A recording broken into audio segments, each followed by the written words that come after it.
आज पूजनीय अजान चाह का परिनिर्वाण दिवस है, यानी कि the day of his passing away. इसे थाईलैंड में और अजान चाह के जो शिष्य हैं सभी इसे आचार्य पूजा दिवस के रूप में मनाते हैं। तो हम भी उनके शिष्य हैं और हम भी इस दिवस को आज उसी रूप में मना रहे हैं। इसका एक बहुत बड़ा गैदरिंग नॉर्मली थाईलैंड के अंदर होती है आज के दिन, जब हजारों लोग विश्व भर से जमा होते हैं अजान चाह स्तूपा के ऊपर, जो कि वहाँ की मॉनेस्ट्री वतपा पोंग के अंदर है। तो आज के दिन इस महान दिव्य टीचर को याद करने के लिए आज हम पहले उनकी लाइफ पे और कुछ उनकी टीचिंग्स पे एक प्रेजेंटेशन करेंगे और फिर उसके बाद उनकी एक टॉक सुनेंगे और बाद में संगानुसति करेंगे। तो ये जो थोड़ा सा टेक्निकल डिस्कशन हुआ, ये भी एक अजान चाह के सिखाने का तरीका था। मुझे याद आता है उनके जीवन में ऐसे कई वाक्य हैं जहाँ पे कोई अचानक से कोई एक नई ऐसी परिस्थिति उत्पन्न हो जाती है जिसके लिए आप तैयार नहीं थे और वही आपकी टीचिंग का माध्यम बन जाती है। तो जिन अजान चाह को हम बहुत से लोग हम शायद जान के भी नहीं जानते हैं, कारण ये कि एक तो हमने उनको लाइव नहीं देखा है, दूसरा कि वो थाईलैंड के टीचर थे, थोड़ा सा डिस्टेंस है। लेकिन जैसे जैसे उनकी शिक्षा को हम पढ़ते जाते हैं बुक्स के माध्यम से या उनके डिसाइपल्स के माध्यम से, धीरे धीरे पता चलने लगता है कि इस व्यक्तित्व की एक बहुत बड़ी छाप पूरी दुनिया के ऊपर है। और उन्होंने भगवान बुद्ध की शिक्षा को, फॉरेस्ट ट्रेडिशन को पूरे विश्व में कैसे पहुंचाया है। स्पेशली वेस्टर्न कंट्रीज के अंदर बहुत से लोग ने अजान चाह से या उनके डिसाइपल से शिक्षा लेकर फिर धर्म को आगे बढ़ाया है। तो इनका जन्म और परिनिर्वाण दोनों ही थाईलैंड में हुआ। थाईलैंड के वेस्टर्न साइड पे उबॉन रच्चत-थानी करके, sorry eastern, north eastern Thailand में उबॉन रच्चत-थानी करके जो प्रोविंस है, यहाँ पे एक छोटा सा गांव था बानकोर, उसके अंदर इनका जन्म हुआ। और ये जो एरिया है ये लाओस के बॉर्डर पे आता है, तो इसके कारण उनकी जो बोलने की शैली थी उस पे लाओस शैली का काफी प्रभाव था। इस पूरे रीजन को, इसके आसपास के रीजन को अभी बताएंगे वो क्या है। बट एनीवे, तो ये उबॉन रच्चतानी एक और मैप है इसका। और अगर इसको हम थोड़ा सा समझने के लिए कि कहाँ पे पड़ता है, तो ये जो नेक्स्ट रेड डॉट है ये बैंकॉक है। नॉर्मली फ्लाइट्स यहाँ लैंड करती है, इंटरनेशनल फ्लाइट्स, और फिर वहां से एक उबॉन की फ्लाइट लिया जाती है। या फिर जो दूसरी डॉट आप देख रहे हैं वो चियांग माई की। तो हालांकि ये एक छोटे से गांव में पैदा हुए थे, पर करते करते इन्होंने काफी ट्रैवल भी किया थाईलैंड में, या फिर इनके मॉनेस्ट्रीज थाईलैंड के कई क्षेत्रों में कई जगह तक धीरे धीरे स्टैब्लिश हुई। तो अब इनके जीवन काल की चर्चा करते हुए हम शुरू कर रहे हैं एक रिवर्स ऑर्डर में। एक जीवन जो समाप्त हो गया, क्योंकि आज का वो दिन है। यदि ये पैंडेमिक एरा नहीं होता तो ये अजान चाह स्तूपा वटपा पोंग मॉनेस्ट्री में इस तरीके से लिटर्ड होता। यहाँ पे हजारों की संख्या में संघ आता है, भिक्षु संघ आता है, और हजारों की उससे भी कहीं अधिक बड़ी संख्या के अंदर ले डिसाइपल्स हर साल इकट्ठा होते हैं और एक बहुत बड़ी इवेंट की जाती है। वहाँ पे लोग धर्म सुनने के लिए, बल्कि 7 दिन तक का इवेंट चलता है जहाँ पे लोग हजारों की संख्या में इकट्ठे होते हैं, और बहुत से लोग तो वहीं टेंट वगैरह डालकर वहीं पे रहते हैं। ये सब इसलिए बता रहे हैं, ये बताने के लिए कि कितनी बड़ी फॉलोइंग है और कितना डिवोशन है इस व्यक्ति का, और इस जगह का भी, जो कि बिल्कुल ही एक गांव जैसी छोटा सा स्थान था और किसी मायने में आज भी है। When I went first time, there were 20,000 people sitting in these tents. Yeah. In fact, I have a short video. अगर टाइम भी रहेगा सर, मैंने ये जब हम लोग यहाँ पे थे स्तूपा के उधर तो थोड़ी सी रिकॉर्डिंग की थी, अगर टाइम होगा तो वो भी दिखा देंगे। एनीवे, तो ये जो छेदी है स्तूपा है, इसी के अंदर उनका क्रिमेशन भी हुआ था, उसकी भी अपनी एक स्टोरी है। पर यहाँ पे इनके रेलिक्स इंस्टॉल्ड हैं, जिससे पता चलता है कि एक मुक्त पुरुष थे और उनके रेलिक्स को यहाँ पे स्टोर किया गया है। तो उनका निधन 1992 के अंदर हुआ था, लेकिन उनका जो क्रिमेशन हुआ था वो 1993 में पूरे 1 साल के बाद हुआ था। और इसका कारण ये था कि इतने सारे उनको उनके फॉलोअर्स या उनका रिस्पेक्ट करने वाले ये सभी लोग आके अपने लास्ट रिस्पेक्ट्स उनको पे करना चाहते थे, तो उनकी बॉडी को प्रिजर्व किया गया पूरे 1 साल तक। और उसी साल में, बल्कि उससे कई समय पहले से ही तैयारी चल रही थी स्तूपा बनाने की। उनकी मेमोरी के अंदर ये स्तूपा वत्पा पोंग के अंदर बनाया जा रहा था कई वर्षों से, जो वहीं रहने वाले भिक्षुओं ने बनाया। तो जब उनको क्रिमेट करने के लिए स्तूपा के अंदर लाया गया और कॉफिन के अंदर था, तो जब उसमें आग जलाई गई तो वो ठीक से जला नहीं, बल्कि ये धुआं स्तूपा के अंदर से ही बाहर निकलने लगा और सब तरफ वहां धुआं और बहुत ही सड़ांत फैल गई। तो जो शिक्षा की बात है वो ये है कि ऐसा इतनी प्रेपरेशन साल भर की या उससे भी कई वर्षों अधिक की प्रेपरेशन, और फिर भी लास्ट मोमेंट पे कोई एक ऐसी चीज थी जो ठीक नहीं हुई। लोग कहते हैं कि अजान शाह का आखिरी जोक था उनके जाने के बाद। पर मुख्य बात यह है कि उस समय उनकी उनके जो डिसाइपल्स थे, मंक्स जो थे वहां पे, वो काफी समता भाव के अंदर रहे और उन्होंने बड़े पेशेंटली पूरे सिचुएशन को हैंडल किया। बहुत ही ज्यादा बदबू वहां पे हो गई थी और ये वहां पे राजा रानी आए हुए थे, प्राइम मिनिस्टर आए हुए थे, बहुत ही इतने सारे डेलीगेट्स थे वहां पर। ये सब रहते हुए उन्होंने काफी समता से काम किया और धीरे धीरे उस पूरे मैटर को रिजोल्व किया कि एक बाल्टी पानी लाई गई और किसी तरह उस आग को मैनेज किया गया और बाद में वहां पे इवेंचुअली उनकी जो बॉडी थी वो वहां पे जलाई गई। तो इनका जीवन जो था वो अपने आप में भी प्रेरणा से, खुद वो ओतप्रोत थे धर्म की शिक्षा के प्रति, और फिर उन्होंने जो उस शिक्षा को धारण करके खुद रास्ते को पे चले और फिर उसको आगे तक चलाया, तो वो प्रेरणा का स्रोत भी बने। वो एक किसान, एक बहुत ही एक साधारण से किसान परिवार में उनका जन्म हुआ था। वो 11 बच्चों में से 5वें बच्चे थे और जो उनके जो नाम का अर्थ है वो है चतुर, सक्षम या साधन संपन्न। तो ये जो एरिया है ये ईशान का एरिया, इसलिए उनकी लैंग्वेज या इस एरिया को कई बार हम जब पढ़ते हैं इसके बारे में तो ईशान भी आ जाता है उबॉन की जगह, तो इसलिए बता रहे हैं ईशान। बचपन में ही उनको उनके शील काफी पुष्ट थे, तो कुछ मायनों में कह सकते हैं। तो उन्हें एक कोई भी गलत काम कुशल करने से एक भय सा था, और वो बड़ी जल्दी 9 वर्ष की आयु के अंदर उन्हें लगा कि उन्हें किसी बुद्ध विहार में किसी मॉनेस्ट्री के अंदर जाके ऑर्डेन होना चाहिए।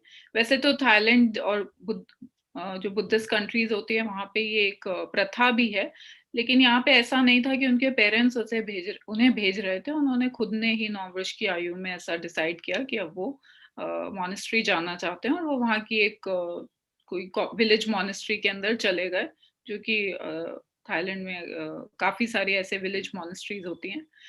तो ये एक ऐसा विहार भी था जहाँ पे उन्होंने फिर पढ़ना लिखना भी वहीं पे सीखा, और उस सब की जो एक्सपीरियंसेस हुए वो बहुत इम्प्रेस भी नहीं हुए, लेकिन किसी किसी लेवल पे उन पे उसकी बहुत गहरी छाप भी पड़ी। तो जैसे कि वहाँ की प्रथा है, वापस फिर वो लौट आ गए अपने घर पे कुछ समय के बाद, खेत पे काम किया, लेकिन उनको ये सब के अंदर बहुत उनका मन नहीं रमा, और करीब 20 साल की आयु में वो फिर से ऑर्डेन होने के लिए चले गए। तो जब वो ऑर्डेन हुआ पूरे ही उन्होंने, मतलब आप सोच सकते हैं जो एक अर्ली 20s में व्यक्ति है, तो और मॉनेस्ट्री में आज जब हम उन्हें जिस रूप में जानते हैं, एक मुक्त पुरुष के रूप में जानते हैं, टीचर के रूप में जानते हैं, बहुत पॉपुलर पर्सन के रूप में जानते हैं, लेकिन उन्होंने भी बहुत सारे चैलेंजेस को फेस किया। और जैसे कि उन्हें फूड का ऑब्सेशन था, तो खाने के विचार उनको साधना में बहुत आया करते थे उनके शुरू के दिनों के अंदर, और फिर कैसे उन्होंने धीरे धीरे उनको कम किया होगा, चीजों को समझा होगा। तो उसी के आधार पे कह सकते हैं, उन्होंने ऐसा कहा है कि whatever we cling to we are born right there। Actually मुझे ना ये पूरा दिख नहीं रहा है मेरी। सर आप पढ़ देंगे क्या, क्या लिखा हुआ है? Whatever we cling to we are born right there, we exist right there। तो यहाँ पे भोजन का एग्जाम्पल है, लेकिन ये एक शिक्षा भी है कि आप जिस भी चीज से चिपक जाएंगे, हम उसी के अंदर हमारा जन्म हो जाता है, एक नया भाव बन जाता है, तृष्णा। एक ऐसा भी समय था उनके जीवन में जब उन्होंने अपने आप को डिसरोब करने का भी सोचा। तो कुछ समय तक वो इनलाइटन रहे, पर बार बार जैसे विचिकित्सा भी जाग जाती है व्यक्ति के मन में, या विभव तन्हा जाग जाती है, किसी भी प्रकार के कोई हिंड्रेंस आपके अंदर जाग सकते हैं। तो उन्हें लगता था कि भगवान बुद्ध भी तो 6 साल तक 6 साल लगे उन्हें एनलाइटन होने में, लेकिन उन्हें लगा कि मैंने कहाँ भी पूरी दुनिया को देख लिया, मैं क्यों ना जाके दुनिया में रहूं, वहां पे कुछ कंट्रीब्यूशन करूं, उसके बाद में आ जाऊं और फिर मैं सब कुछ कर लूं। भगवान ने भी इतने वर्ष पैलेस में भी बिताए थे, तो ये सब तो उन्होंने सोचा, लेकिन फिर उनके अंदर प्रज्ञा भी स्ट्रांग थी, तो उन्होंने कहा मैं कोई बुद्ध तो हूं नहीं जो मैं 6 साल के अंदर ही मुझे निर्वाण प्राप्त हो जाएगा, मुझे शायद अपना और अधिक समय और प्रयास देना चाहिए। तो इसलिए ऐसा सोचकर फिर वो उन्होंने डिसरोब नहीं किया।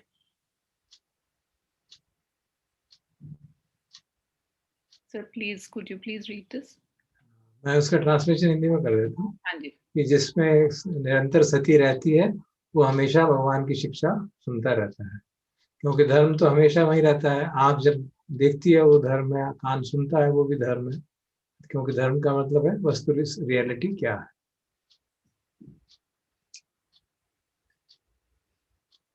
फिर आगे चल के उन्होंने काफी सारा समय अपना फॉरेस्ट के अंदर भी बिताया। तो अभी तक तो एक विलेज की मॉनेस्ट्री में थे, और ये कई अलग अलग मॉनेस्ट्रीज में मूव करते रहे, लेकिन उन्होंने एक समय पे धुतंगा प्रैक्टिस या फॉरेस्ट लाइफ को भी अडॉप्ट किया, और जिसके अंदर वो भोजन जो भी ग्रहण करते थे वो पिंडपात द्वारा ही लिया जाता था। और फिर समय के साथ वो ट्रैवल करते करते सेंट्रल थाईलैंड की तरफ, तो बॉर्न ईस्टर्न तरफ था, वो पैदल चल के 400 किलोमीटर आगे तक भी गए, क्योंकि वो उनके अंदर एक ये बहुत चाह थी कि वो भगवान का जो धर्म विनय है, विनय की शिक्षा है, उसके अनुसार अपना जीवन जिए, और वो उन्हें जिन मॉनेस्ट्रीज में वो थे वो उन्हें पूरी तरह वहां मिल नहीं रहा था।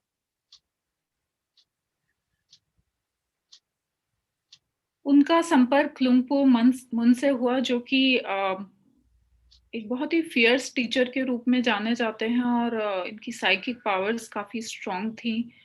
ये भी एक अरहंत व्यक्ति के रूप में माने जाते हैं। तो लुंगपोर चाह ने अपने जो भी उनके कंसर्न्स थे वो लुंगपोर मन के सामने रखे, और काफी कम समय उन्होंने उनके साथ बिताया था वास्तव में, लेकिन उन्हें बहुत ही थोड़े शब्दों में लुंगपोर मुन ने जो शिक्षा दी उसी के आधार पर फिर अजान चाह उन्हें अपना टीचर भी मानते रहे, और उसके बेसिस पे उन्होंने अपनी प्रैक्टिस को आगे बढ़ाया। तो शिक्षा ये थी कि हीरी और ओतप्पा जो है, वाइज शेम और वाइज फियर ऑफ कॉन्सिक्वेंसेस, अगर आप इन्हीं दो बातों को ध्यान में रख के अपने जो भी आचरण है वो करेंगे, तो धर्म आपको स्पष्ट होता चला जाएगा। क्योंकि लुंगपोर चाह इस समय इस बात से जूझ रहे थे कि विनय में इतनी सारी बातें हैं, तो व्यक्ति क्या क्या याद रखे और क्या क्या माने। तो लुंगपोर मुन की जो एडवाइस थी वो एक आधारभूत वाली बात थी, कि अगर आप इस चीज को फाउंडेशन बना ले तो बाकी चीजों की समझ अपने आप ही आ जाएगी। मुन जो है वो थाई फॉरेस्ट ट्रेडिशन के प्रणेता माना जाते हैं। He is the one who started that tradition along with his teacher Luang Por Sao. हाँ, फॉरेस्ट ट्रेडिशन लुप्त सा ही हो गया था। थाईलैंड के अंदर भी बहुत सारे मॉनेस्ट्रीज तो थे, लेकिन फॉरेस्ट मेंडिकेंट्स यानी जंगलों में रहने वाले, भगवान बुद्ध के काल में जिस तरीके से रहा जाता था वैसे रहने वाले लोग लुप्त हो चुके थे। तो या होंगे भी तो लेकिन वो ऐसे स्पष्ट रूप में बाहर नहीं थे और शिक्षा नहीं दे रहे थे। तो लुंगपोर साओ और लुंगपोर मन ने वापस उस चीज को रिवाइव किया, इसलिए ये प्रणेता माने जाते हैं, जैसे सर ने कहा। Sir please read this in Hindi. जो मोह भंग जब होता है वो तब होता है जब हम वस्तु स्थिति को जैसी है वैसा देखते हैं, कि हम रूप को दे बस जैसा है वैसा देखते हैं, टेस्ट जैसे हैं वैसा देखते हैं। जो प्रेम है और जो नफरत है उसको वास्तव में अगर हम जैसा है वैसा एक्सेप्ट जब एक्सपीरियंस करते हैं तो उनसे मोह भंग होने लगता है। जंगलों में रहते हुए बहुत से अनुभव लुंगपोर चाह को हुए। तो एक बार की बात है कि वो अपना ग्लॉट लगाकर साधना कर रहे थे, और वहां पे जंगली कुत्ते जो बहुत ही भयंकर कुत्ते थे वो वहां पर आ गए। तो उस समय बच के भागने का ऐसा तो कुछ संभव ही नहीं था। आप जो भी कर सकते हो, आपको उसी क्षण में करना है जो करना है। तो लुंगपोर चाह ने उस समय सत्य क्रिया की। उन्होंने कहा कि यदि मैंने इनका कभी कोई बुरा किया हो या किसी का बुरा किया हो तो मेरा हार्म हो, वरना ये लोग मुझे छोड़ के चले जाएं। और वास्तव में ऐसा ही हुआ कि कुछ समय के बाद वहाँ वातावरण शांत हो गया और ये कुत्ते चले गए। तो ऐसे बहुत सारे और भी उदाहरण आते हैं कि शील के बल पे बुद्ध धम्म संघ की जो में जो रेफ्यूज ली है उसके बल पे इस प्रकार के कई बार ऐसे उदाहरण हैं जहाँ लुंगपोर चाह ने ऐसे डिफिकल्ट सर्कमस्टांसेस में उनको यूज किया, सत्य क्रिया को यूज किया अ, और उससे उनका बचाव हुआ।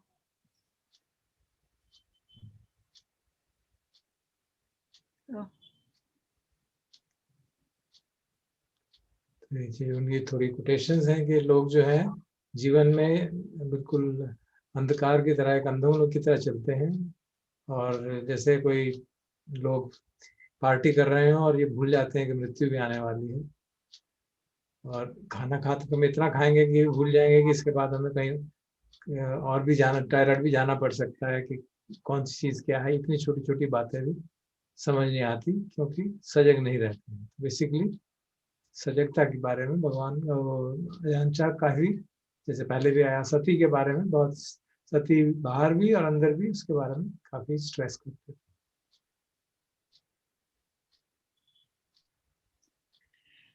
तो ये कई चीजों के प्रणेता थे। लुंगपोर चाह भी अपने टीचर की जैसे जैसे जान मन प्रणेता थे, वैसे इन्होंने भी कई नए अनजान रास्तों पे चले और नई चीजें सामने लेकर आए। तो इन्होंने सबसे पहले तो या ये अपनी प्रैक्टिस में ये कई मॉनेस्ट्रीज में और जंगलों में रहे। और एक समय पर उन्हीं के पुराने गांव के लोगों ने इनको इनवाइट किया कि आप हमारे यहाँ आकर मॉनेस्ट्री बनाइए। तो ये आए और इन्होंने ऐसा स्थान चूज किया जो कि एक हॉन्टेड फॉरेस्ट था, मतलब जिसको लेके ये मान्यता थी कि यहाँ भूत आदि रहते हैं या वाइल्ड एनिमल्स भी थे। और थाईलैंड में ऐसी काफी लोग गोस्ट वगैरह से काफी डरते हैं। तो लुंगपोर चाह ने तो बल्कि ऐसे स्थान का चयन किया और वहां पे भोजन रहना वगैरह सब कुछ बहुत ही मुश्किल था और मलेरिया काफी वहां फैल जाया करता था। ये सब भी होते हुए उन्होंने ऐसे स्थान का चयन किया और ना ही खुद वहां पे मॉनेस्ट्री बनाई। और जब हम कहते हैं मॉनेस्ट्री बनाई तो ऐसा नहीं है कि वहां पे गए और एक साथ कंस्ट्रक्शन वगैरह शुरू किया, ऐसा नहीं हुआ। पहले जाके वो लोग वहां पे धीरे धीरे रहे, बहुत ही सिंपल सेटिंग्स के अंदर रहे। एक एक व्यक्ति जुड़ता चला गया, करते करते फिर वेस्टर्नर्स वहां पर आए और उनके साथ जुड़ते गए। तो ये वर्षों तक ये प्रक्रिया चली और धीरे धीरे ये उनकी टीचिंग्स और उनकी मॉनेस्ट्री दोनों ही काफी पॉपुलर हुए। समय के साथ ये चल के यही इसे वट नॉन्ग पापोंग कहते हैं। वट का अर्थ है फॉरेस्ट, तो ये वट नॉन्ग पापोंग। वट का अर्थ है टेम्पल। हाँ टेम्पल, सॉरी टेम्पल, शायद नॉन्ग नाम फॉरेस्ट। का मतलब है दलदल। दलदल, अच्छा ठीक है, तो मेरी थाई इतनी अच्छी नहीं है तो नाम इतना मालूम टेम्पल। है, इसको इसलिए कहते थे कि वहां पे दलदल थी सिर्फ। अच्छा, सर प्लीज रीड दिस। तो वो बता रहे हैं कि we must use the conventions of this world to communicate with each other, but inwardly we must be empty। तो आप सामान्य जो सामान्य व्यवहार है वो भी करें, बातचीत करें, लेकिन अंदर से संसार के साथ चिपके ना। समझे कि एक व्यवहारिकता है, वास्तवता तो आत्मबोध है, अंदर से कुछ भी नहीं है। और वास्तव में यही अजान चाह ने खुद भी किया, ये मॉनेस्ट्री बनाई, इतने लोगों को वहां पे आना हुआ, समाज के साथ भी सोशलाइजेशन भी होता है। बुद्धिस्ट प्रैक्टिस जो है उसका तो की एक एलिमेंट ही है कि आप सोसाइटी के साथ जुड़े हुए होते हैं, क्योंकि आप भोजन के लिए अपने चारों रेक्विजिट्स के लिए आप सोसाइटी पर, ले कम्युनिटी पर डिपेंडेंट है। तो ये उन कन्वेंशंस को और एक मेंडिकेंट, एक भिक्षु की लाइफ को उन्होंने कैसे एडजस्ट किया वो भी अपने आप में एक उदाहरण है। करते करते समय के साथ तो बाद में उन्हें जो थाईलैंड के राजा रानी थे उन्होंने भी काफी माना और उनको कुछ टाइटल्स भी मिले।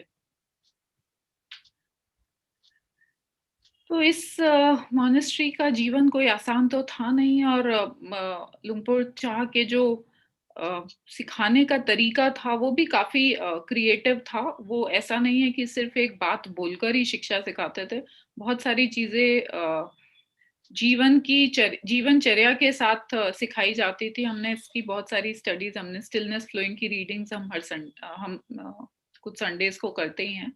एक उदाहरण यहाँ पे है कि वो खुद जब बीमार हो गए तो उन्होंने ना दवाई ली, ना वो किसी को ज्यादा वहां अटेंड करने देते थे। अपने आप को कहते थे कि मैं डिपेंडेंट नहीं होना चाहता हूँ, और फिर सिंपल कुछ हर्ब्स वगैरह के बेसिस पे वो बाद में ठीक हुए। लेकिन बहुत सारा समय उन्होंने उस कंडीशन को, उस फिजिकल कंडीशन को देखने में और उसको अपने साधना के प्रयोग करने में लगा, और वही वो दूसरों के साथ भी करते थे। तो ऐसे काफी सारे उदाहरण आते हैं कि किसी भिक्षु को मलेरिया हो गया या कोई और बीमारी हो गई और काफी समय तक कोई डॉक्टर या मेडिकेशन नहीं दिया गया, बल्कि उसे साधना के आधार पर क्योर करने की एडवाइस दी गई। अब ये सब तो काफी कंट्रोल कंडीशंस में हुआ, क्योंकि वहां पे लुंगपोर स्वयं भी थे, तो गाइडेंस अवेलेबल थी। हमें इस बात का ध्यान रखना चाहिए। And he was a herbalist, उनको हर्ब्स की बहुत सारी जानकारी थी। हाँ हाँ। तो जंगल में जो हर्ब्स थी वो निकाल के दे देते थे कि ये इस रोग के लिए ठीक है। हाँ, और कभी कोई भिक्षु जैसे काफी कम भोजन करने लग गए हैं तो और कमजोर हो गए हैं, तो फिर वो डाइट को लेके भी रिकमेंडेशंस दे देते थे। तो वहां उनकी ये फ्लेक्सिबिलिटी भी थी। लेकिन वहां जो ओवरऑल मॉनेस्ट्री में जिन लोगों ने समय बिताया, उनके साथ सीखा रहे, तो वो यही कहते रहे, बार बार एक बात आती है कि खंती, वहां पे पेशेंट एंड्योरेंस की बहुत को अजान शाह काफी पका पका कर उसको तैयार करते थे, खंती की पारमी को। उनकी स्वयं की खंती भी बड़ी परिपक्व थी, और यही उन्होंने अपने डिसाइपल्स को भी के लिए भी ऐसी कंडीशंस उत्पन्न की। so,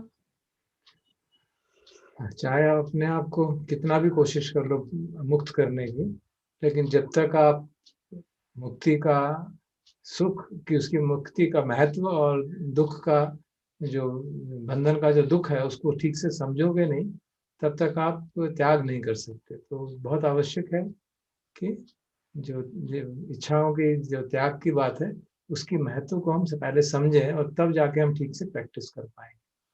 तो उससे आगे एक्चुअली ये भी था कि अगर आप सिर्फ प्रैक्टिस करते रहोगे मशीन की तरह तो लाभ नहीं होगा। पहले ये समझना होगा कि इच्छाओं से दुख बढ़ता है और त्यागने से सुख आता है। जब वो बात बिल्कुल क्लियर हो जाए, एक बार, दो बार, तीन बार अनुभव पे, तो सचमुच में आप साधना ठीक से कर पाओगे। एक प्रेरक जीवन भी है उनका। तो आए देखें कि जो भी जीव थे उनके साथ उनकी बड़ा ही मैत्रीपूर्ण व्यवहार था। और इसलिए चाहे वहाँ के कीड़े मकोड़े हों, एंड्स हों, डियर हो, ये सभी एनिमल्स के साथ बड़ी करुणावश वो करुणा के आधार पर पेश आते थे।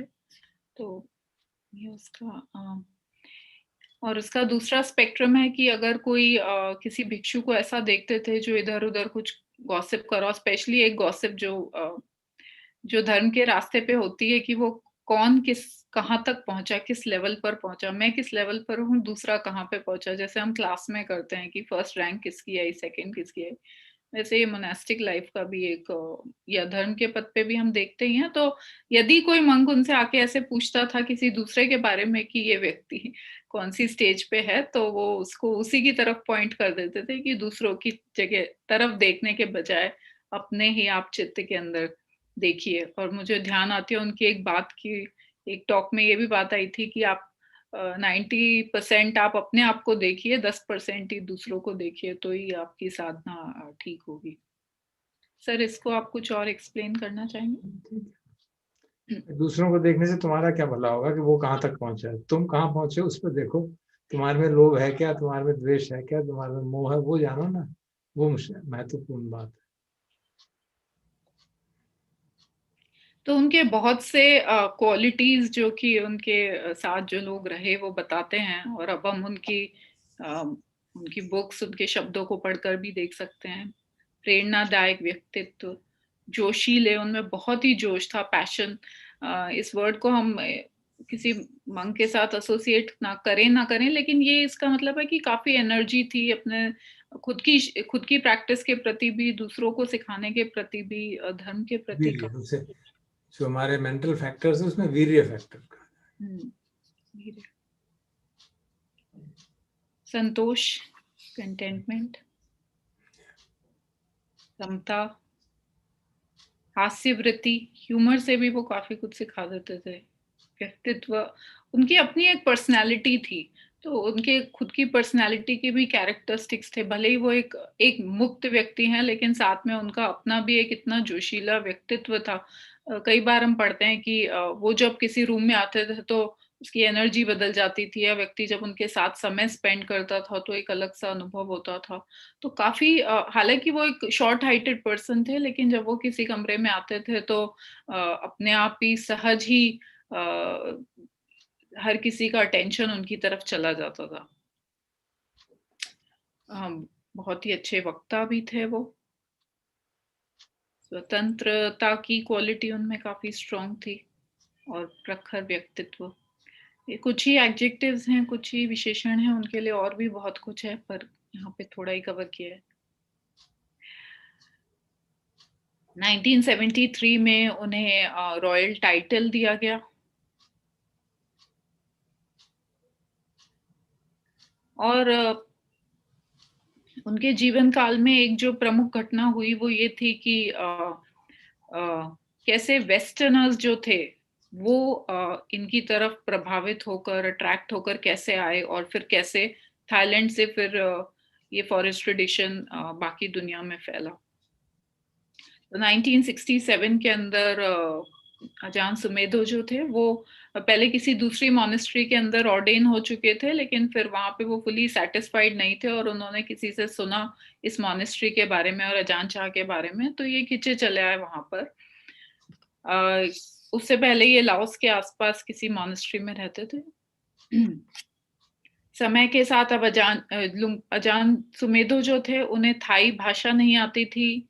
अमेरिकी थे, तो ऑब्वियसली एक गांव का जो क्लाइमेट था, वेदर था, भोजन था, खान पान था, कुछ भी था जो भी, वो उनके लिए सूटेबल नहीं था। लेकिन जो जो एक चीज जो परम सूटेबल थी वो थी अजान चाह का अपना व्यक्तित्व और उनका सिखाने का तरीका, और यही कारण था कि अजान सुमेधो वहां रुके। और क्योंकि ये इंग्लिश स्पीकिंग थे, धीरे धीरे कुछ था इन्होंने सीखी भी, तो इनके वजह से फिर धीरे धीरे और भी फॉरेस्ट वेस्टर्न मंक्स जो थे वो यहाँ पर आने लगे, और इस तरह ये संघ बढ़ता चला गया। समय के साथ फिर अजान सुमेधो ने अजान चाह के कहने पर वटपा नानाचात मॉनेस्ट्री स्टैब्लिश करी, जो कि एक इंटरनेशनल फॉरेस्ट मॉनेस्ट्री है, जहाँ पे कि नॉन इंग्लिश स्पीकिंग जो लोग होते हैं वो आकर रहते हैं। तो वो संघ यहाँ डेवलप हुआ। 1977 के अंदर इंग्लिश संघ ट्रस्ट ने, ब्रिटेन में इंग्लिश संघ ट्रस्ट था, उन्होंने अजान चाह को इनवाइट किया ब्रिटेन के अंदर आके एक संघ स्टैब्लिश करने के लिए। तो यहाँ पे अजान सुमेधो और अजान खेमनंदो उस समय गए थे अजान चाह के साथ। ये अजान चाह का फर्स्ट इंटरनेशनल ट्रैवल था। इसके भी काफी कुछ ह्यूमरस और कुछ इंटरेस्टिंग वाक्य हैं। जैसे कि पहले इन्होंने कभी जब ट्रैवल नहीं किया तो इन्हें नहीं पता कि कोई दूसरा कल्चर कैसा होगा, खुद से तो नहीं एक्सपीरियंस किया था, लेकिन फिर भी ये काफी आसानी से वहां के लोगों के साथ मिंगल हुए, और इनकी भाषा तो था ही थी, लेकिन कैसे धीरे धीरे लोग इनसे अट्रैक्ट होके, इनके व्यक्तित्व से भी और इनकी सिंपल शिक्षा से भी अट्रैक्ट होके आने लगे। तो ये अजान चाह की डायरी में से कुछ शब्द हैं sir, if you could please read this. It was a day in which I saw lay people of many nationalities gathered together to listen to Dhamma in many different languages. I could not understand any of the words they used, but I could understand their meaning by looking at their manner and gestures. ये लिखा हुआ मैंने सोचा अंग्रेजी में कि बहुत सारे देशों के लोग वहाँ इकट्ठे हुए थे और कई भाषाओं में वो धर्म सुन रहे थे, हालांकि जो लिखने वालों ने कहा कि हमें कुछ समझ नहीं आया, लेकिन लोगों को देख के बहुत समझ में आया कि इनको कुछ समझ में आ रहा है। 1979 के अंदर अजान चाह वापस इंग्लैंड गए एक दूसरी मॉनेस्ट्री स्टार्ट करने के लिए, जिसे चित्तहस्त या चित्त विवेक कहते हैं, और उसके बाद फिर उनकी शिक्षा इसी तरह अमेरिका और कनाडा में भी फैली। बाद में ये जब ये आए, और फिर उसके बाद फिर धीरे धीरे इनकी हेल्थ डिटीरियरेट होने लगी। पहले डायबिटीज करते करते फिर पैरालिसिस, कुछ इनकी एक सर्जरी थी जो ठीक नहीं, और उसके बाद काफी ये बेड रिडन हो गए थे। तो इन्होंने अपने जीवन के जो लास्ट आखिरी 10 साल थे वो फिजिकल डिसेबिलिटीज के साथ बिताए, और उसके अंदर इनके शिष्यों ने इनकी काफी सेवा करी।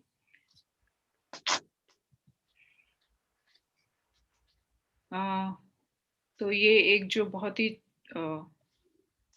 प्रखर व्यक्तित्व था। धीरे धीरे उसका शरीर तो सिकुड़ता चला गया, लेकिन उनका जो चित्त था वो जागृत चित्त था। हालांकि उनकी वॉइस भी चली गई थी, तो अब वो बात भी नहीं कर पाते थे, और कुछ जो सर्जरी में जो गलती हो गई थी उसके वजह से उनके बॉडी मूवमेंट्स या हैंड मूवमेंट्स और ये सब का भी कोऑर्डिनेशन डिस्टर्ब हो गया था।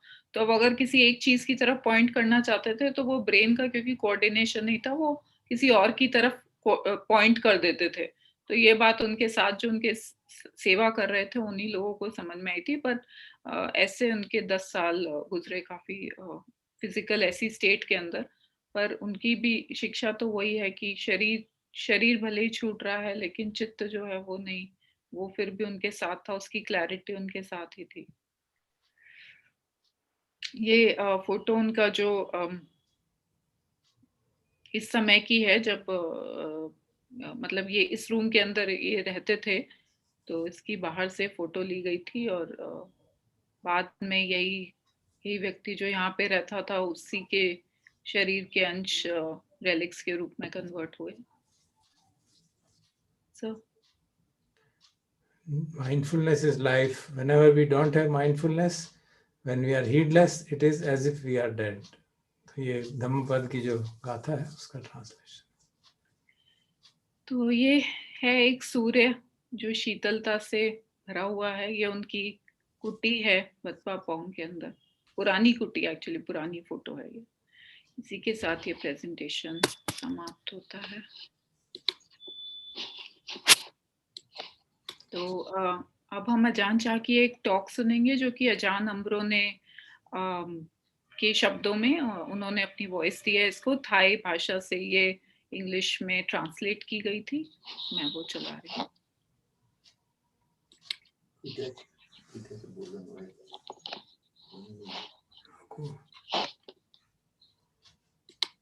This is the 12th talk in this collection entitled Why Are We Here? And this was originally published in Living Dhamma and translated by Bruce Evans. Bruce was the person who originally did the translation, and it was a talk given at Wat Tam Sang Pet, which means the monastery of the Diamond Light Cave.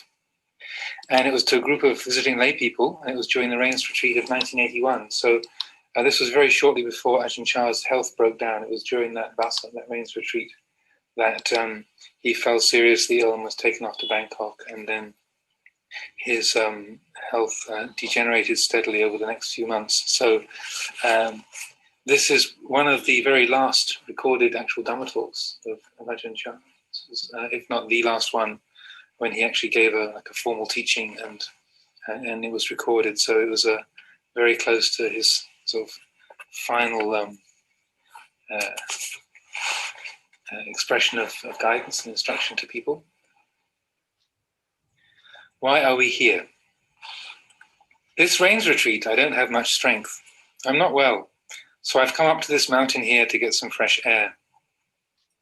People come to visit, but I can't really receive them like I used to, because my voice has just about had it. My breath is just about gone.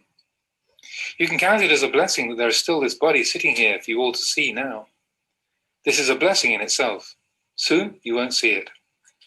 The breath will be finished, the voice will be gone. They will fare in accordance with supporting factors, like all compounded things. The Buddha called it kaya vayang, the decline and dissolution of all conditioned phenomena. How do they decline? Consider a lump of ice. Originally, it was simply water. People freeze it and it becomes ice. But it doesn't take long before it's melted. Take a big lump of ice, say as big as this tape recorder here, and leave it out in the sun. You can see how it declines, much the same as the body. It will gradually disintegrate. After not many hours or minutes, all that's left is a puddle of water. This is called kaya vayang, the decline and dissolution of all compounded things. It's been this way for a long time now, ever since the beginning of time. When we are born, we bring this inherent nature into the world with us. We can't avoid it. At birth, we bring old age, sickness, and death along with us. So, this is why the Buddha said, kaya vayang, the decline and dissolution of all compounded things. All of us sitting here in this hall now, monks, novices, laymen, laywomen, are, without exception, lumps of deterioration, quote unquote. Right now, the lump is hard, just like the lump of ice. It starts out as water, becomes ice for a while, and then it melts again. Can you see this decline in yourself? Look at this body. It's aging every day. Hair is aging, nails are aging, everything is aging. You weren't like this before, were you? You were probably much smaller than this. Now you've grown up and matured. From now on, you will decline, following the way of nature. The body declines just like the lump of ice. Soon, just like the lump of ice, it's all gone. All bodies are composed of the four elements of earth, water, wind, and fire. A body is the confluence of earth, water, wind, and fire, which we proceed to call a person. Originally, it's hard to say what you could call it, but now we call it a person, quote unquote. We get infatuated with it, saying it's a male, it's a female, giving it names, Mr., Mrs., and so on, so that we can identify each other more easily. But actually, there isn't anybody there. There's earth, water, wind, and fire. When they come together in this known form, we call the result a person. Now, don't get excited over it. If you really look into it, there isn't anyone there. That which is solid in the body, the flesh, skin, bones, and so on, are called the earth element. Those aspects of the body which are liquid are the water element. The faculty of warmth in the body is the fire element, while the winds coursing through the body are the wind element. At Wat Pah Pong, we have a body which is neither male nor female. It's the skeleton hanging in the main hall. Looking at it, you don't get the feeling that it's a man or a woman. People ask each other if it's a man or a woman, and all they can do is look blankly at each other. It's only a skeleton. All the skin and flesh are gone. People are ignorant of these things. Some go to Wat Pah Pong, into the main hall, they see the skeletons and then come running right out again. They can't bear to look. They're afraid of the skeletons.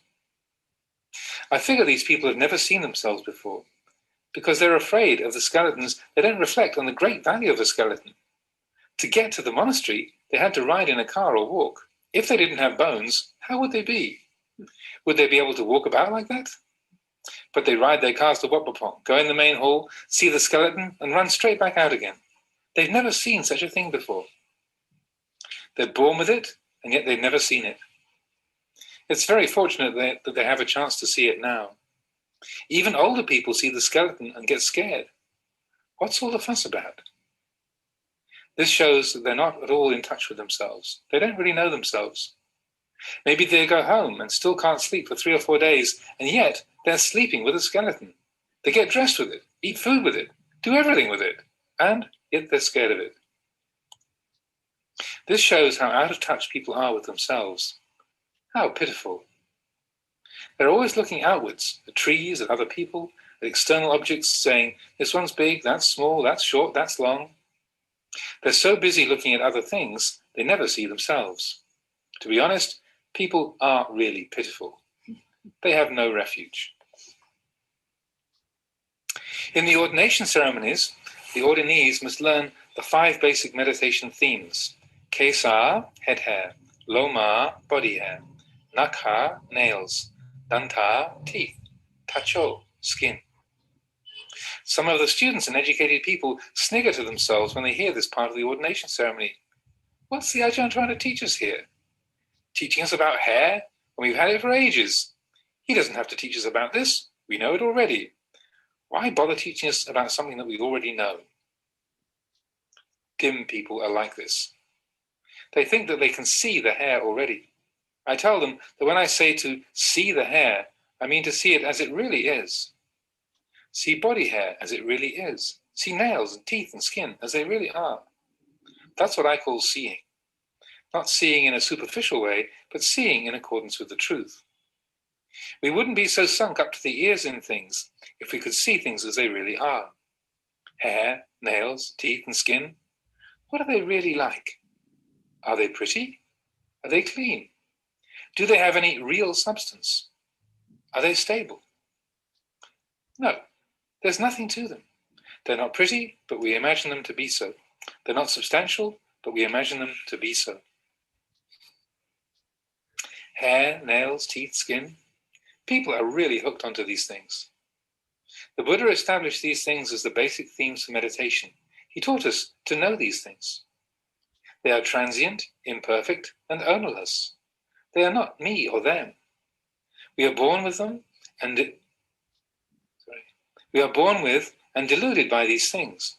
But really, they're foul. Suppose we didn't bathe for a week. Could we bear to be close to each other? We'd smell really bad.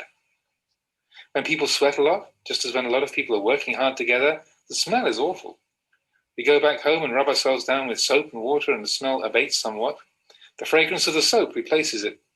The rubbing soap on the body may make it seem fragrant, but actually the bad smell of the body is still there. It's just temporarily suppressed. When the smell of the soap is gone, the smell of the body comes back again. Now, we tend to think these bodies are pretty, delightful, long-lasting and strong. We tend to think that we will never age, get sick or die. We are charmed and fooled by the body, and so we're ignorant of the true refuge within ourselves. The true place of refuge is the mind. The mind is our true refuge. This hall here may be pretty big, but it can't be a true refuge. Pigeons take shelter here.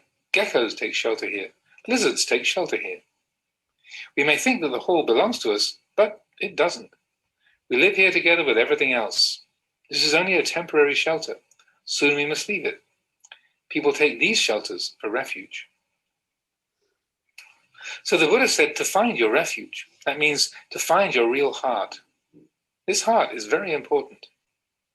People don't usually look at important things. They spend most of their time looking at unimportant things. For example, when they do the house cleaning, they may be bent on cleaning up the house, washing the dishes and so on, but they fail to notice their own hearts. Their heart may be rotten. They may be feeling angry, washing the dishes with a sour expression on their face. They fail to see that their own hearts are not very clean.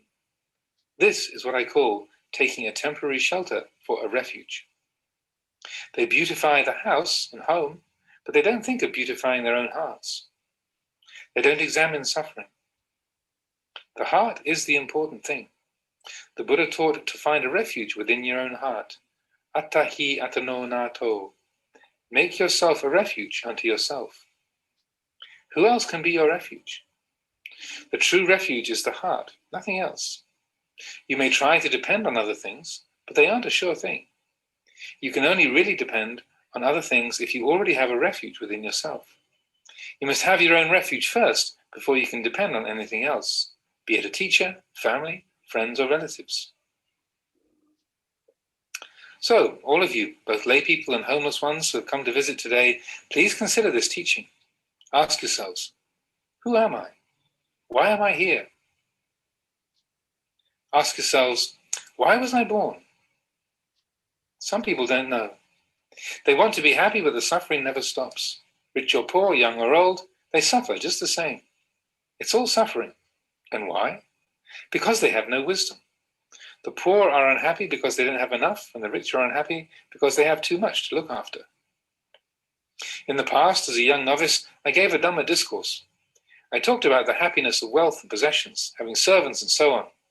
100 male servants, 100 female servants, 100 elephants, 100 cows, 100 buffaloes, 100 of everything. The lay people really lapped it up. But can you imagine looking after 100 buffaloes? Or 100 cows? 100 male and female servants? Can you imagine having to look after all of that? Would that be fun? People don't consider this side of things. They have the desire to possess, to have the cows, the buffaloes, the servants, to have hundreds of them. But I say 50 buffaloes would be too much. Just twining the ropes for all those brutes would be too much already. But people don't consider this. They only think of the pleasure of acquiring. They don't consider the trouble involved. If we don't have wisdom, everything around us will be a source of suffering. If we're wise, these things, eyes, ears, nose, tongue, body and mind, will lead us out of suffering. Eyes aren't necessarily good things. If you're in a bad mood, just seeing other people can make you angry and make you lose sleep. Or you can fall in love with others. Love is suffering too, if you don't get what you want. Love and hate are both suffering because of desire. Wanting is suffering. Wanting not to have is suffering. Wanting to acquire things, even if you get them, it's still suffering because you're afraid you'll lose them. There's only suffering. How are you going to live with that? You may have a large, luxurious house, but if your heart isn't good, it never really works out as you expected. Therefore, you should all take a look at yourselves. Why were we born? Do we ever really attain anything in this life? In the countryside here, people start planting rice right from childhood. When they reach 17 or 18, they rush off and get married, afraid they won't have enough time to make their fortunes. They start working from an early age, thinking they'll get rich that way. They plant rice until they're 70 or 80 or even 90 years old. I ask them, from the day you were born, you've been working. Now it's almost time to go. What are you going to take with you? They don't know what to say. All they can say is, beats me. We have a saying in these parts, don't tarry picking berries along the way. Before you know it, night falls. It's just because of this beats me. They're neither here nor there, content with just a beats me, sitting among the branches of the berry tree, gorging themselves with berries. Beats me, beats me. When you're still young, you think that being single is not so good. You feel a bit lonely, so you find a partner to live with. Put two together and there's friction. Living alone is too quiet, but living with others, there's friction. When children are small, the parents think, when they get bigger, we'll be better off. They raise their children, 3, 4, or 5 of them, thinking that when the children are grown up, the burden will be lighter. But when the children grow up, they get even heavier. Like 2 pieces of wood, one big and one small.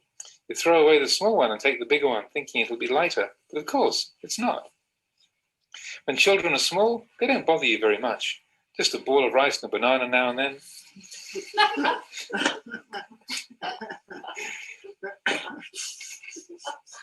When they grow up, they want a motorcycle or a car. Well, you love your children, so you can't refuse. So you try to give them what they want. Sometimes the parents get into arguments over it. Don't go and buy them a car. We haven't got enough money. But when you love your children, you've got to borrow the money from somewhere. Maybe the parents even have to go without to get the things their children want. Then there's education. When they finish their studies, we'll be all right. There's no end to the studying. What are they going to finish? Only in the science of Buddhism is there a point of completion. All the other sciences just go round in circles. In the end, it's a real headache. If there's a house with 4 or 5 children in it, the parents argue every day. The suffering that is waiting in the future, we fail to see. We think it'll never happen. When it happens, then we know. That kind of suffering, the suffering inherent in our bodies, is hard to foresee. When I was a child minding the buffaloes, I take charcoal and rub it on my teeth to make them white. I go back home and look in the mirror and see them so nice and white. I was getting fooled by my own bones. That's all. When I reached 50 or 60, my teeth started to get loose. When the teeth start falling out, it hurts so much. When you eat, it feels as if you've been kicked in the mouth. It really hurts. I've been through this one already. So I just got the dentist to take them all out. Now I've got false teeth. My real teeth were giving me so much trouble, I just had them taken all out. 16 in one go. The dentist was reluctant to take out 16 teeth at once, but I just said to him, just take them out. I'll take the consequences. So he took them all out at once. Some were still good too. At least 5 of them. He took them all out, but it really was touch and go. After having them out, I couldn't eat any food for 2 or 3 days. Before, as a young child minding the buffaloes, I used to think that polishing the teeth was a great thing to do. I loved my teeth. I thought they were good things, but in the end, they had to go. The pain almost killed me. I suffered from toothache for months, years. Sometimes both my gums were swollen at once. Some of you may get a chance to experience this for yourself someday. If your teeth are still good and you're brushing them every day to keep them nice and white, watch out. They may start playing tricks with you later on. I'm just letting you know about these things, the suffering that arises from within, that arises within our own bodies. There's nothing within the body you can depend on. It's not too bad when you're still young, but as you get older, things begin to break down. Everything begins to fall apart. Conditions go their natural way. Whether we cry or laugh over them, they just go on their own way. It makes no difference how we live or die. It makes no difference to them. And there's no knowledge or science which can prevent this natural course of things. You may get a dentist to look at your teeth, but even if he can fix them, they still eventually go their natural way. Eventually, even the dentist has the same trouble. Everything falls apart in the end. These are things which we should contemplate while we still have some vigor. We should practice while we're young. If you want to make merit, then hurry up and do so. Don't just leave it up to the oldies. Most people just wait until they get old before they'll go to a monastery and try to practice Dhamma. Women and men say the same thing. Wait till I get old first. I don't know why they say that. Does an old person have much vigor? Let them try racing with a young person and see what the difference is. Why do they leave it till they get old? Just like they're never going to die. When they get to 50 or 60 years old or more, hey, Grandma, let's go to the monastery. You go ahead. My ears aren't so good anymore. See what I mean? When her ears were good, what was she listening to? Beats me. She was just dallying with the berries. Finally, when her ears are gone, she goes to the temple. It's hopeless. She listens to the sermon, but she hasn't got a clue what they're saying. People wait till they're all used up before they think of practicing the Dhamma. Now, today's talk may be useful for those of you who can understand it. These are things which you should begin to observe. They are our inheritance. They will gradually get heavier and heavier, a burden for each of us to bear. In the past, my legs were strong. I could run. Now, just walking around, they feel heavy. Before, my legs carried me. Now, I have to carry them. When I was a child, I'd see old people getting up from their seat. Getting up, they groan. There's always this, but they don't know what it is that makes them groan like that. Even when it gets to this extent, people don't see the bane of the body. You never know when you're going to be parted from it. What's causing all the pain is simply conditions going about their natural way. People call it arthritis or rheumatism, gout, and so on. The doctor prescribes medicines, but it never completely heals. In the end, it falls apart. Even the doctor. This is conditions faring along their natural course. This is their way, their nature. Now, take a look at this. If you see it in advance, you'll be better off. Like seeing a poisonous snake on the path ahead of you. If you see it there, you can get out of its way and not get bitten. If you don't see it, you may keep on walking and step on it, and then it bites. If suffering arises, people don't know what to do, where to go to treat it. They want to avoid suffering, they want to be free of it, but they don't know how to treat it when it arises. And they live on like this until they get old and sick and die. In olden times, it was said that if someone was mortally ill, one of the next of kin should whisper, "Buddho, Buddho," in their ear. What are they going to do with Buddho? What good is Buddho going to be for them when they're almost on the funeral pyre? Why didn't they learn Buddho when they were young and healthy? Now, with the breaths coming fitfully, you go up and say, "Mother, Buddho, Buddho." Why waste your time? You'll only confuse her. Let her go peacefully. People don't know how to solve problems within their own hearts. They don't have a refuge. They get angry easily and have lots of desires. Why is this? Because they have no refuge. When people are newly married, they can get on all right. But after age 50 or so, they can't understand each other. Whatever the wife says, the husband finds intolerable. Whatever the husband says, the wife won't listen. They turn their backs on each other.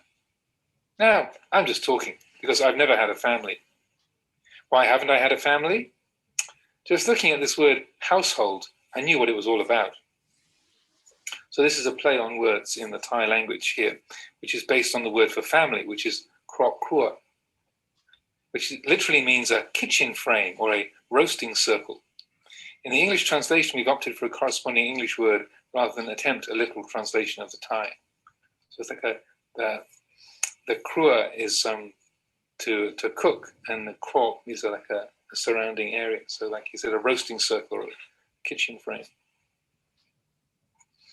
What is a house? What is a household? This is a hold. If somebody were to get some rope and tie us up while we were sitting here, what would that be like? That's called being held. Whatever that's like, being held is like that. There is a circle of confinement. The man lives within his circle of confinement, and the woman lives within her circle of confinement. When I read this word household, this is a heavy one. This word is no trifling matter. It's a real killer. The word hold is a symbol of suffering. You can't go anywhere. You've got to stay within your circle of confinement. Now we come to the word house. This means that which hassles. Have you ever toasted chilies? The whole house chokes and sneezes. This word household spells confusion. It's not worth the trouble. Because of this word, I was able to ordain and not disrobe. Household is frightening. You're stuck and you can't go anywhere. Problems with the children, with the money and all the rest. Where can you go? You're tied down. There are sons and daughters, arguments in profusion until your dying day. And there's nowhere else to go, no matter how much suffering there is. The tears pour out and they keep pouring. The tears will never be finished with this household, you know. If there's no household, you might be able to finish with the tears, but not otherwise. Consider this matter.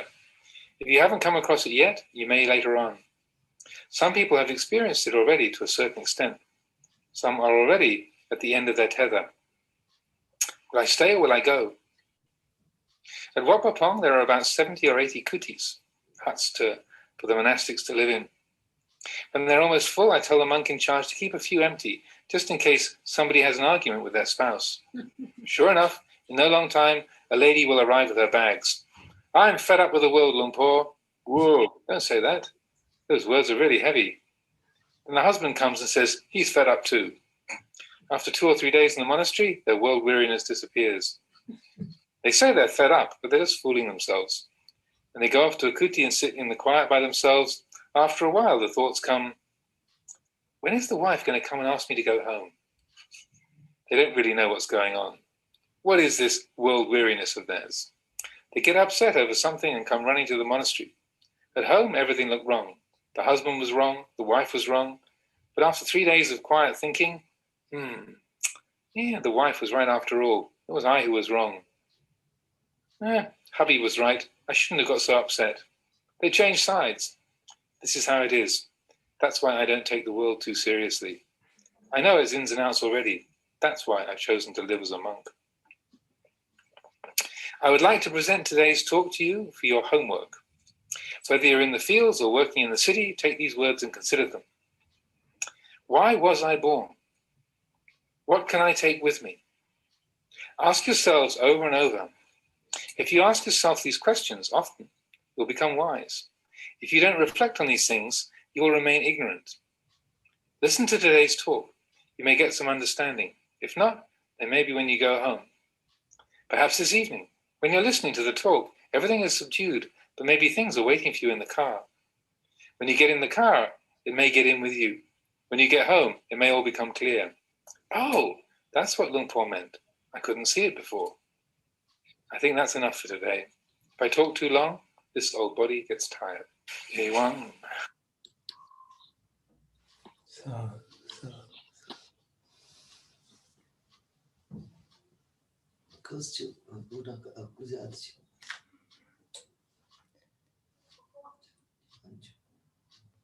Sir.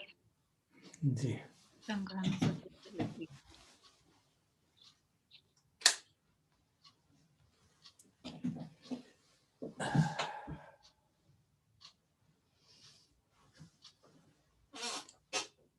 जैसा हमने सुना, अजान शाह कह रहे थे कि we should have refuse. हम लोग तीर्थन वंदना रोज करते हैं, टेक रिफ्यूज इन बुद्धा धम्मा संघ। तो आज हमने सोचा कि आज की जो मैत्री है उसकी जगह संघानुसति करेंगे, with reference to the qualities of Sangha as displayed by Ajahn Chah। तो जैसे हम करते आ रहे हैं संघानुसति वैसे ही करेंगे, और बीच बीच में मैं कुछ दृष्टांत उस संघानुसति के अजान चाह की जीवनी से, उनकी शिक्षा से आपके सम्मुख पेश करूंगा।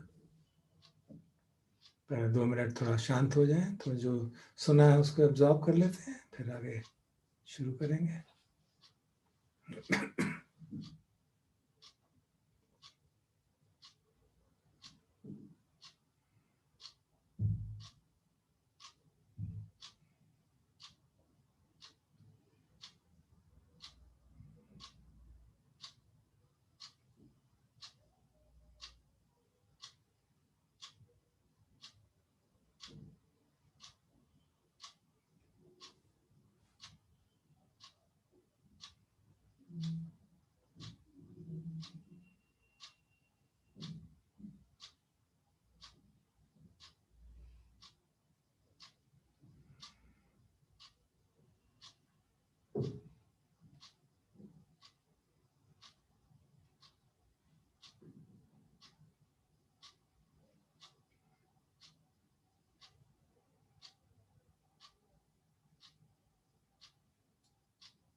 जो संघानुसति हम रोज ही चैंट करते हैं, सुबह भी शाम भी, भगवान ने खुद हमें वो शब्द बताए हैं, वही सेंटेंसेस उन्होंने ही डिसाइड किए थे कि इस तरह से संघ वंदना करनी चाहिए। और संघ की जो डेफिनेशन है, हमेशा 4 फोल्ड संघ की बात करते हैं भगवान। भिक्षु संघ, भिक्षुणी संघ, उपासक और उपासिकाएं। तो संघ से केवल भिक्षु संघ का तात्पर्य नहीं है, जो भी उनके श्रावक संघ करता है, जो भगवान की वाणी सुन के उनके डिसाइपल बने, वो भी संघ माने जाते हैं। तो हम सब जो यहाँ इस कार्यक्रम में उपस्थित हैं, सुन रहे हैं, वो भी भगवान के श्रावक संघ हैं, उपासक हैं, उपासिकाएं हैं। तो जब हम संघ वंदना करते हैं, संघ के गुणों को याद करते हैं, तो उसके 2 अर्थ हो जाते हैं। एक तो ये कि उन गुणों को याद के हमारे मन में श्रद्धा जागे, खासतौर पर जब से हम थाई ट्रेडिशन के भिक्षुओं के संपर्क में आए हैं, तो नेचुरली हमारे मन में काफ़ी श्रद्धा है कई भिक्षुओं के प्रति, किसी को किसी के प्रति, किसी को किसी के प्रति, लेकिन जनरली भिक्षुओं के प्रति, ट्रेडिशन के प्रति श्रद्धा है, क्योंकि हमने संघ में वो अच्छे गुण देखे हैं। और तो एक सेंस में वो है कि उस श्रद्धा जागे, और दूसरी सेंस में कि हमको इंस्पिरेशन मिलती है कि हम में भी वो गुण आए, ताकि हम भी भगवान के मार्ग पे, बताए हुए मार्ग पे ठीक से चल पाए। तो दोनों प्रयोजन हैं संघानुसति के, और वो एक संबल देता है हमको। जैसे कई बार चर्चा हो चुकी है कि जब मन नेगेटिविटी में जा रहा हो, डिप्रेशन में जा रहा है, विषम परिस्थिति है, तो उस समय संघानुसति करके मुदिता का भाव पैदा होता है, प्रसन्नता जागती है, और हम उस नेगेटिव एटमॉस्फेयर से अपने को बाहर सकते हैं। तो उस सेंस में भी इसका बहुत महत्व। तो भगवान के होता है याद वर्ड शब्द याद करते हैं, सुपटिपन्नो भगवतो सावक संघो उजुपटिपन्नो भगवतो सावक संघो न्यायपटिपन्नो भगवतो सावक संघो सामीचिपटिपन्नो भगवतो सावक संघो। ये पहले के 4 गुण बताए गए। भली भांति वो धर्म के मार्ग पे ठीक प्रकार से चलते हैं, सीधे मार्ग पे चलते हैं, इधर उधर भटकते नहीं हैं, न्याय से ज्ञान पूर्वक चलते हैं, इंसाइटफुली मार्ग को चलते हैं और कॉम्प्रिहेंसिवली सामीची बिल्कुल ठीक प्रकार से उसके ऊपर चलते हैं। तो अर्थात हुआ कि किस तरह से हमको मार्ग का प्रतिपादन करना चाहिए, ये बात इन 4 आयामों में आती है। तो क्या धर्म है, कैसे उसका प्रतिपादन करना चाहिए, मैं आपके सम्मुख थोड़े कोटेशंस पढ़ता हूँ इनकी, आजान चा की पुस्तिकाओं से मैंने कुछ थोड़ा बहुत जितना मैं कर पाया। प्रैक्टिस के बारे में, क्योंकि साधना जैसे हम जानते हैं कि ठीक से समझ के करेंगे तभी उसका लाभ होगा। तो सामान्यतः समाधि और विपश्यना के बारे में काफ़ी दिक्कत रहती है।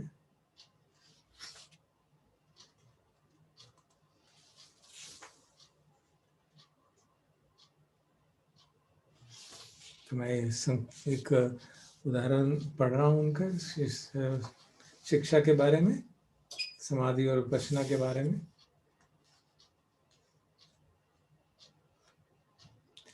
Talking from the scriptural basis, one has to say that the practice of restraint and composure will give rise to a sense of shame and fear of any form of wrongdoing that potentially may arise. Once one has established the fear of wrongdoing, in no longer acting or behaving wrongly, then that which is wrong will not be present within the one. When there is nothing wrong present within, this provides the condition from which calm will arise in its place. That calm forms a foundation which samadhi will grow and develop over time. When the heart is calm, that knowledge and understanding which arises from within that calm is called vipassana. This means that from moment to moment there is a knowing in accordance with the truth, and within this are contained different properties. If one has to set them down on paper, they would be Shil, Samadhi, Panya. Talking about them, one can bring them together and say these 3 dimensions form one mass and are inseparable. But if one were to talk about them as different properties, then it would be correct to say Shil, Samadhi, Panya. However, if one was acting in an unwholesome way, it would be impossible for the heart to become calm. So it would be most accurate to see them as developing together, and it would be right to say that this is the way that the heart will become calm. Talking about practice of samadhi, it involves preserving shila, which includes looking after the sphere of one's bodily action and speech, in order not to do anything which is unwholesome or would lead one to remorse or suffering. This provides the foundation for the practice of calm, and once one has a foundation in calm, this in turn provides a foundation which supports the arising of panya. तो इस प्रकार अजान हमें समझा रहे हैं कि किस तरह शील, समाधि और पन्या आपस में गुथे हुए हैं। शील के आधार पे समाधि का डेवलप होती है और समाधि के आधार पर प्रज्ञा डेवलप होती है, प्रज्ञा के आधार पर शील डेवलप होता है, प्रज्ञा के आधार पर समाधि डेवलप होती है। एक और छोटा सा कोट आपके लिए यहाँ से सुना है, ये काफ़ी इंटरेस्टिंग है।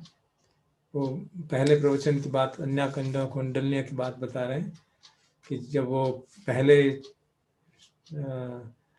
सोतापन्न बने इस युग के, तो भगवान ने जब कहा कुंडलिया नोज, तो उसने क्या जाना, तो वो बता रहे हैं, he just knew nature.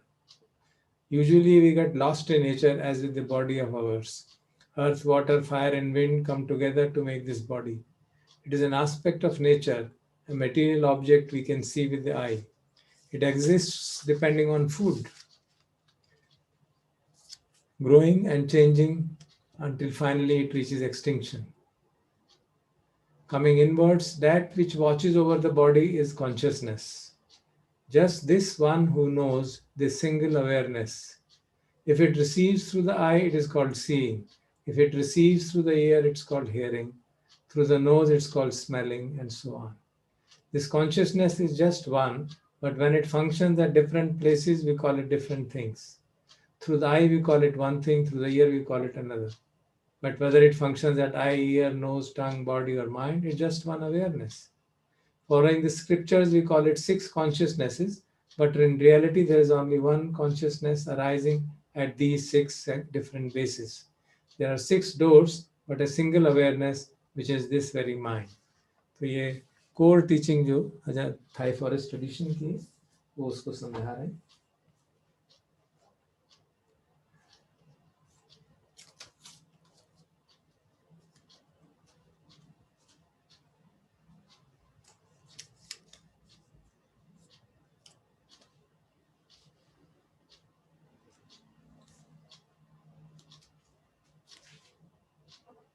चलिए समय नहीं है तो आगे बढ़ते हैं. सुपटिपन्नो भगवतो सावक संघो उजुपटिपन्नो भगवतो सावक संघो न्यायपटिपन्नो भगवतो सावक संघो सामीचिपटिपन्नो भगवतो सावक संघो यदिदं चत्तारि पुरुषयुगानि अट्ठपुरुषपुग्गला एष भगवतो सावक संघो. जो दूसरा सेगमेंट है उसमें भगवान हमें कहते हैं कि 8 तरह के श्रावक संघ हैं जो श्रोतापत्ति मार्ग पे हैं, चल रहे हैं या श्रोतापत्ति बन गए, सगदागामी मार्ग पे चल रहे हैं, सगदागामी बन गए का फल प्राप्त हुआ, अनागामी मार्ग पे चल रहे हैं, अनागामी फल प्राप्त हुआ, अरहंत मार्ग पे चल रहे हैं, अरहंत फल प्राप्त हुआ. तो इसके बारे में कई बार हम उसको एक अटेनमेंट के रूप में देते हैं. तो अजान चाह की वाणी हम सुन चुके हैं, अभी दीप्ति जी ने सुनाई हमको कि वो क्या उसके बारे में उनका विचार था. और एक और कोटेशन मैं आपके सम्मुख रखना चाहूँगा अरहंत के बारे में. तो किसी ने उनको बोधिसत्व के बारे में चर्चा कर रहे थे, तो उसके बारे में उसके आगे ये बात कही गई है. On that same evening, we also discussed the relative virtues of the Arahant and Bodhisattva. He ended our discussion by saying, don't be an Arahant, don't be a Buddha, don't be anything at all. Being something makes problems, so don't be anything. You don't have to be something.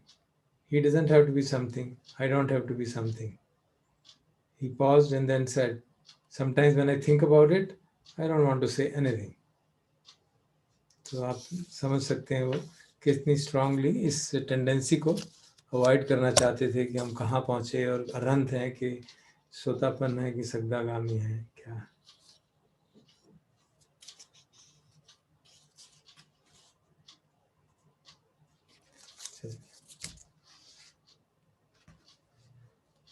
आगे आता है आहुनेय पाहुनेय दक्षिणेय अंजलि करणीय.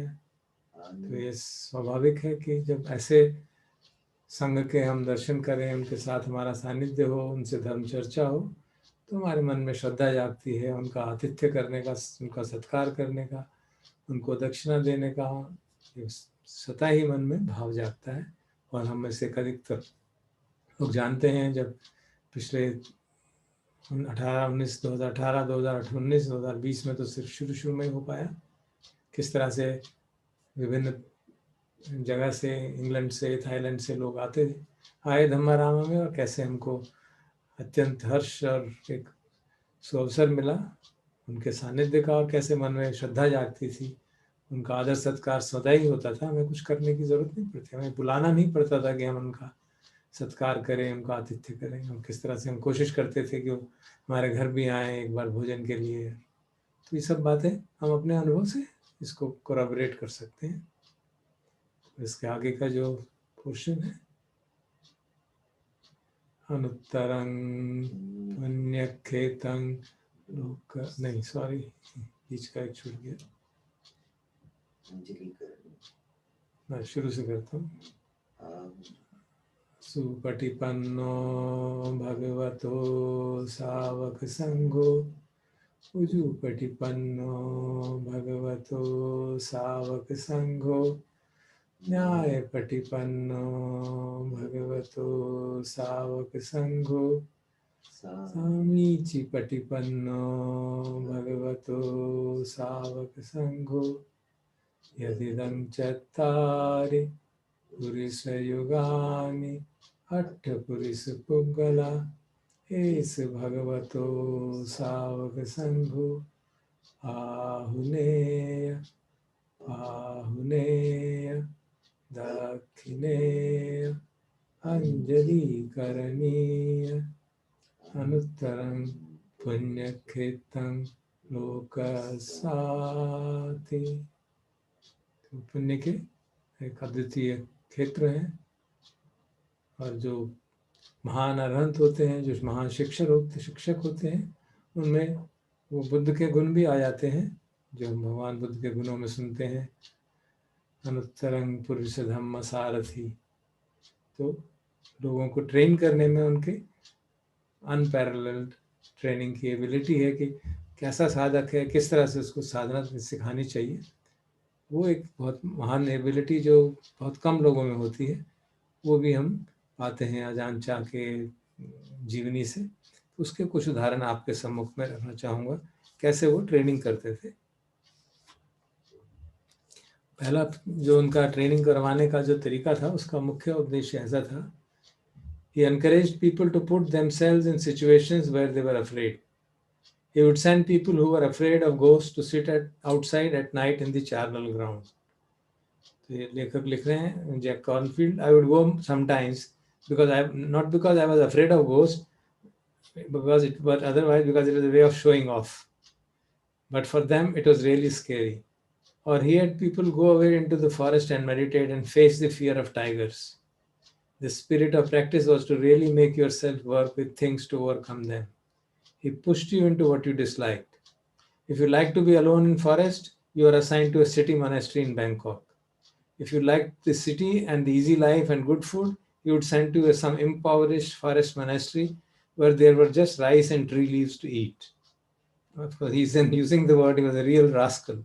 He knew all our trips and he would find them and he would somehow, in a very funny and gentle way, really make you look to see where you are afraid or attached. ये Jack cornfield जो वो कह रहे हैं। एक और दृष्टांत जो अजान सुमेधो बताते हैं। In those days, I was a junior monk, and one night Ajahn Chah took us to a village fete. I think Satimanto was there at that time. Now, we were all very serious practitioners and didn't want any kind of frivolity or foolishness. So, of course, going to a village fete was the last thing we wanted to do, because these villages, they have loudspeakers. And anyway, Ajahn Chah took Satimanto and me to this village fete, and we had to sit up all night with all the raucous sounds of the loudspeakers going and monks giving talks all night long. I kept thinking, oh, I want to get back into my cave. Green monsters and ghosts are much better than this. I noticed that Satimanto was also looking angry and critical and very unhappy. So we sat there looking miserable, and I thought, why does Ajahn Chah bring us to these? Then I began to see for myself. I remember sitting there thinking, here I am getting all upset over this. Is it really that bad? What is really bad is what I am making out of it. What's really miserable is my mind. Loudspeakers and noise, distraction and sleepiness, all that one can really put up with. It's that awful thing in my mind that hates it, resents it, and wants to leave.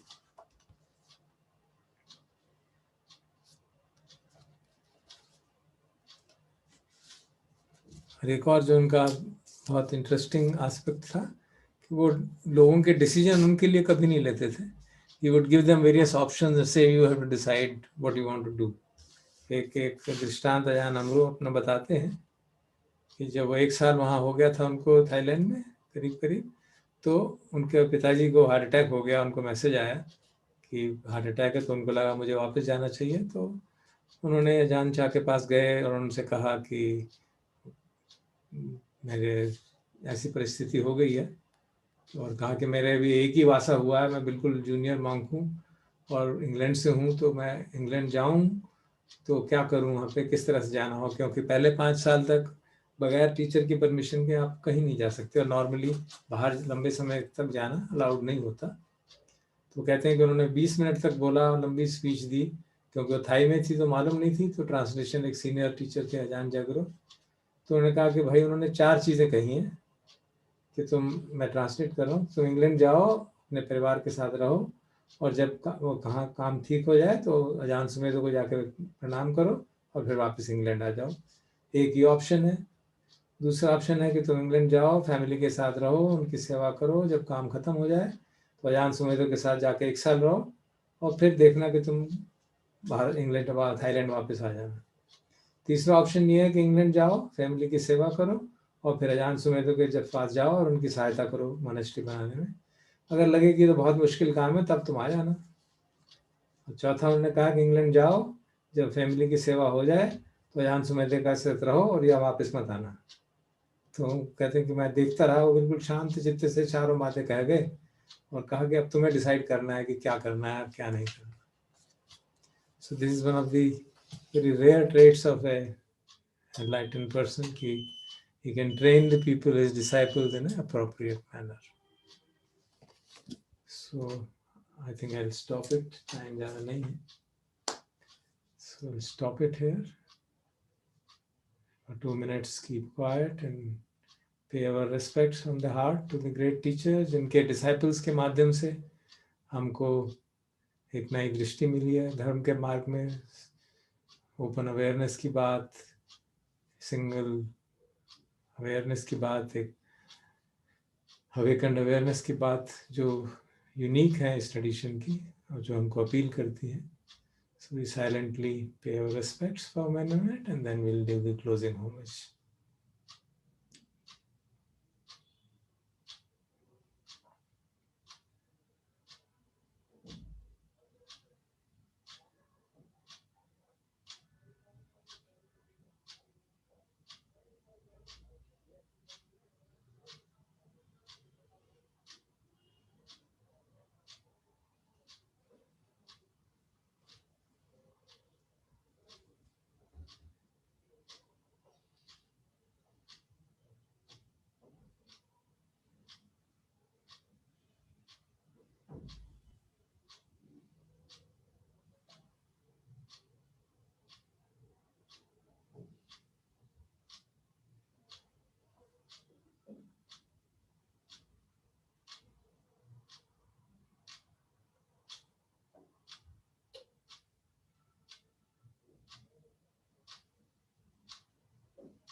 And do the closing homage.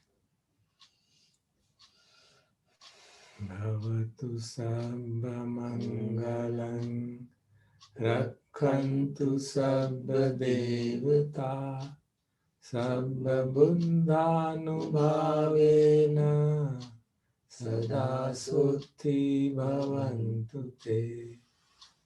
Bhavatu sabba mangalam rakhantu sabba devata sabba dhammanubhavena sada sutti bhavantu te. Bhavatu sabba mangalam rakhantu sabba devata sabba sanghanubhavena sada sutti bhavantu te.